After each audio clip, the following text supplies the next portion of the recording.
En 1673, aux abords de l'église de l'Ancienne Lorette, les Hurons-Wendat choisissent d'établir leur village. Pendant plus de 20 ans, les Wendat y vivent en compagnie des premières familles françaises établies aux alentours et des familles iroquoises qu'ils ont accueillies au milieu d'eux, rassemblés par un homme qui s'est voué tout entier à cette mission. Fondateur de la ville de l'Ancienne Lorette, homme fidèle aux coutumes huronnes, protecteur des pauvres, ambassadeur de paix, spécialiste des langues huronnes et iroquoises, le père Pierre-Joseph-Marie Chemonneau fut le plus fameux et le plus aimé des missionnaires. Pierre Chemonneau naît le 9 mars 1611 à Sainte-Colombe-sur-Seine, dans la région de Bourgogne, en France. Pour reprendre ses mots, son père, Clément, est un pauvre vigneron et sa mère, Jeanne, la pauvre fille d'un maître d'école. Dès l'âge de 6 ans, il quitte le nid familial et part vivre chez son grand-père pour apprendre à lire et à écrire. Il est chanceux parce que son grand-père a été maître d'école et ses parents l'envoient chez son grand-père pour apprendre à lire et à écrire. Ça n'a pas été très long qu'il y a un oncle, une autre chance qu'il a eue, un oncle prêtre à Châtillon, l'a pris chez lui pour le faire étudier au collège de Châtillon. Son oncle aimerait qu'il apprenne le plein chant. Donc, Pierre Chemonneau décide, avec un ami qui l'a comme influencé, d'aller vers Beaume pour apprendre le chant. Puis pour le faire, il avait besoin d'argent. Il restait chez son oncle. Il va voler de l'argent à son oncle pour partir avec le musicien de la classe. Il arrive à Beaume, ça n'a pas été long, il n'y avait plus d'argent. Donc, il était devenu mendiant, quêteux, gueux. Il décide de demander à sa mère de lui envoyer de l'argent pour survivre. Mais son père intercepte la lettre avant que sa mère la lise. Et son père lui réécrit en lui disant « T'as rien de nous. Mais si tu reviens, on va demander pardon à ton oncle. » D'un grand orgueil, il a refusé justement de retourner chez ses parents. Et il y a tout un projet, c'est d'aller jusqu'à Rome pour gagner les pardons. Alors il commence, le premier matin, il rencontre 2 jeunes Lorrains, des gens de Lorraine. Alors il est devenu un quêteux, il a traversé la France, puis il est arrivé à Ancône. C'est donc malade et galeux que Pierre arrive à Loreto, un important sanctuaire dédié à la Vierge Marie. Là, sa vie sera pour le moins transformée. Alors Loreto, c'était un endroit où il y avait la Sainte Maison de Nazareth. Pierre Chemonneau arrive à Loreto, les gens le fuient.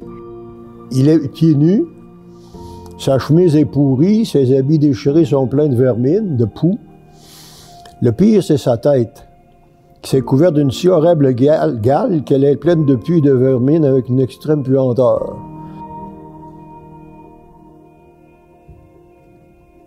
Il est sorti du sanctuaire, puis là, tout d'un coup, un jeune homme, un bel homme, bien habillé, va le voir et lui dit « Il me semble que tu as l'air d'avoir mal à la tête. Est-ce que je peux t'aider? » Donc, il va en arrière d'une colonne et le jeune homme apporte un plat d'eau et commence à lui nettoyer la tête, à le rendre un peu plus propre, à lui couper les cheveux.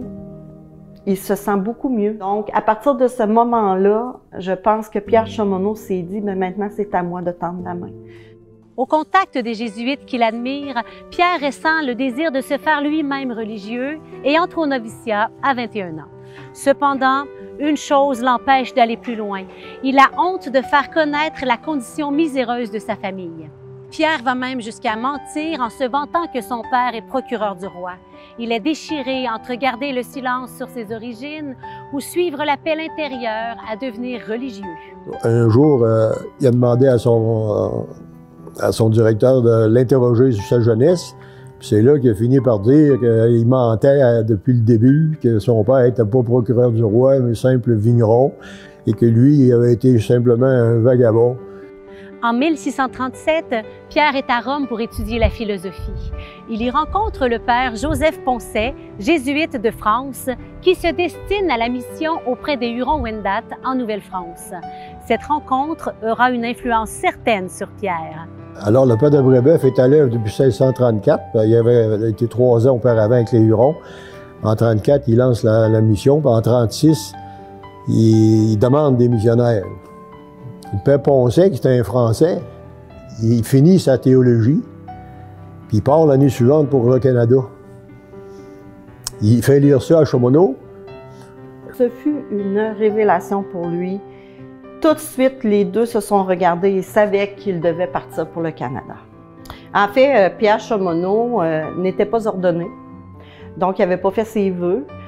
Puis pour faire ses vœux, on devait à tout prix faire des cours de théologie. Il devait demander des exceptions pour justement partir comme il voulait avec le père Poncet vers le Canada en 1639. Finalement, le supérieur a dit oui et il a pu partir pour le Canada. C'est le 1er août 1639 que Pierre-Joseph-Marie Chaumonot pose le pied à Québec en compagnie des premières religieuses Augustine et Ursuline, dont Marie de l'Incarnation. La ville est en fête, mais Pierre ne s'attarde pas. 8 jours plus tard, avec son confrère Joseph Poncet, il s'embarque cette fois en canot pour rejoindre le pays des Hurons dans l'actuelle baie géorgienne du lac Huron, en Ontario. Quand Chaumonot donc part pour la Huronie, on est encore dans les débuts des contacts entre les peuples autochtones et précisément le peuple Huron et les Français. Donc, quand ils partent, ils n'ont pas énormément de connaissances, ils vont un peu à l'aventure, un peu sans trop savoir à quoi s'attendre. Il arrive là, il va tout de suite tenter d'apprendre la langue, c'est vraiment pour lui une priorité. Donc, ils vont souvent être habiles, les Jésuites, ils vont oui apprendre les langues, ce que Chaumonot va faire, mais aussi ils vont utiliser les images. Il est vraiment un homme de terrain. Il va aller justement de cabane en cabane. Ça voulait dire rentrer dans la fumée avec les animaux dans la maison longue des Hurons. Et ce qu'il détestait le plus au début, c'est qu'il les entendait rire. Et pour lui, c'était comme s'il s'était trompé, mais non, c'est parce qu'eux autres trouvaient ça vraiment très, très beau de voir un père essayer d'apprendre leur langue, essayer d'aimer leur culture et essayer un peu de devenir comme eux pour apprendre ce qu'ils sont. Il est reconnu comme étant un de ceux qui a vraiment porté une grande attention particulière à l'apprentissage de la langue Wendat. Donc, il allait là, rencontrer les gens, il essayait de prendre des notes des mots, si bien qu'on disait, certains Hurons disaient qu'ils parlaient la langue presque aussi bien qu'eux-mêmes. Il vit avec eux, il va carrément rester dans leur village, il va suivre les gens dans leurs activités. C'est vraiment quelqu'un, un spécialiste des langues. Et les choses qu'il a écrites ont permis justement que les Jésuites suivants puissent justement aller plus facilement vers les Hurons, les Iroquois. En Huronie, c'est sûr que les Jésuites se font Hurons avec les Hurons. C'est le même mode de vie. Ils vivent dans des cabanes d'écorce, mangent la sagamité. Comme lit, c'est juste une peau ou une natte tressée.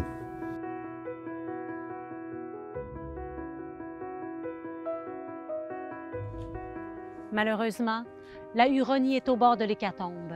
Les Iroquois attaquent sans relâche la nation Wendat.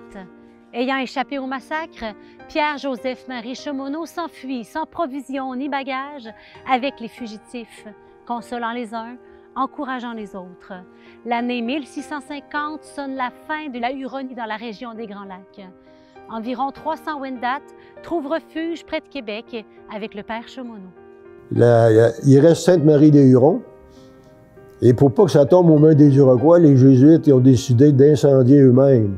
C'est vraiment la faction, disons, pro-française qui va quitter avec les Jésuites, dont Chaumonot. Ils vont d'abord hiverner sur l'île aux Chrétiens, dans la baie géorgienne. Ils sont à peu près 1000 individus au moment de quitter, au début de l'hiver. Rendus au printemps 1650, ils sont seulement 300. En 1653, les Iroquois demandent la paix.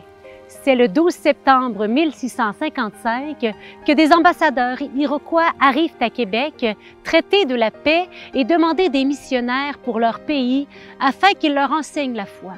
Une semaine plus tard, Pierre Chaumonot, accompagné du père Dablon, quitte Québec pour Onontague, sur les rives du lac Ontario, dans l'État actuel de New York. Le père Chaumonot est parti 3 fois, en fait, dont une fois où il a été mandaté pour devenir ambassadeur auprès des Iroquois. Et il devait en plus être le premier ambassadeur missionnaire à aller voir les 5 nations iroquoises. Que grâce à son éloquence et à sa façon de présenter les choses, Il a gagné le cœur des chefs iroquois et un chef a dit « il a la parole de feu ». Il faut comprendre que chez les Iroquois, il y avait des Hurons qui avaient été comme assimilés, si on peut dire, qui avaient été intégrés à la nation iroquoise. Quand Père Chaumonot est arrivé chez les Iroquois, bien, il était accueilli avec une haie d'honneur. Il était comme un amour commun. Nous sommes ici dans le stationnement du presbytère de l'église Notre-Dame de l'Assomption à l'Ancienne-Lorette. C'est en effet ici qu'en 1673, les Hurons-Wendat choisissent leur terre et décident d'y bâtir leur chapelle et leur village. 4 rangées de 6 cabanes forment un carré autour de la chapelle qui est alors située dans l'endroit délimité par les traits jaunes où je me trouve. On se rappelle que lorsqu'il était encore jeune homme, en Italie, Pierre a fait le vœu de bâtir une lorette dans les forêts de la Nouvelle-France. 37 ans plus tard, il réalise sa promesse.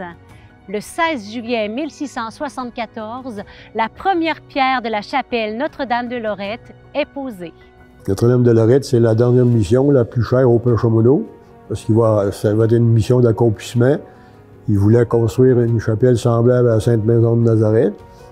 Ici, à l'Ancienne-Lorette, ils font une chapelle avec la forme d'une maison. Et c'est sur le même modèle, le même plan, comme Chaumonot l'avait entrevu avec le Père Poncet à Lorette. Là. Ils vont construire d'abord une chapelle de pierre, il y a un village autour, pratique l'agriculture, donc il y a vraiment une vie communautaire qui se développe assez rapidement. Il vivait à travers eux, donc ils sont devenus sa famille. Donc, il recevait des sous justement de l'Europe, il recevait des dons. Il prenait cet argent-là, il achetait des semences pour les pauvres, il leur donnait pour qu'ils puissent ensemencer leur terre.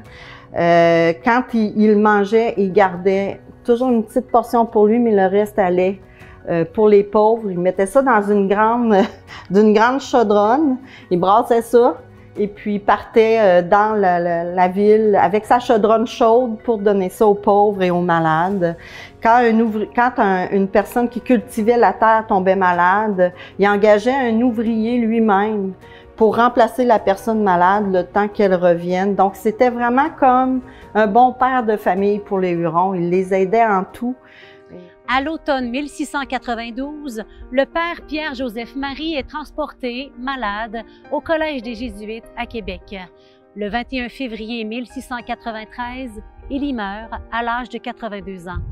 À l'annonce de son décès, les gens accourent en foule pour voir une dernière fois le plus remarquable des missionnaires. Jamais on n'avait vu en ce pays tant de monde à un enterrement. Tous veulent voir ce grand homme, lui qui a pourtant toujours fui les honneurs et les louanges. Alors, il est mort à 1h de l'après-midi. Et là, ça a été des funérailles le lendemain. Les Jésuites écrivent « Tous étaient partis. » Puis il restait une Iroquois. Il n'était pas capable de marcher. Elle s'est levée, elle s'est traînée jusqu'à Québec. Elle est arrivée au cercueil. Le senti qui était guéri. Elle est revenue quasiment en courant. Pierre-Joseph-Marie Chaumonot a été missionnaire plus de 50 ans au Canada parmi les Hurons-Wendat. Pourquoi l'ont-ils choisi? Sans doute parce qu'il était le plus aimé des missionnaires. Cet homme attentif a su mettre en valeur leur langue et leur culture. Sa présence auprès des Premières Nations révèle un homme qui les a estimés et aimés profondément. Il s'adaptait à son monde. Il s'adaptait aux gens qui étaient autour de lui. C'était un homme d'une grande adaptation et puis il donnait beaucoup. Père Chaumonot a eu une grande importance, je crois, dans la relation avec les Iroquois et les Hurons.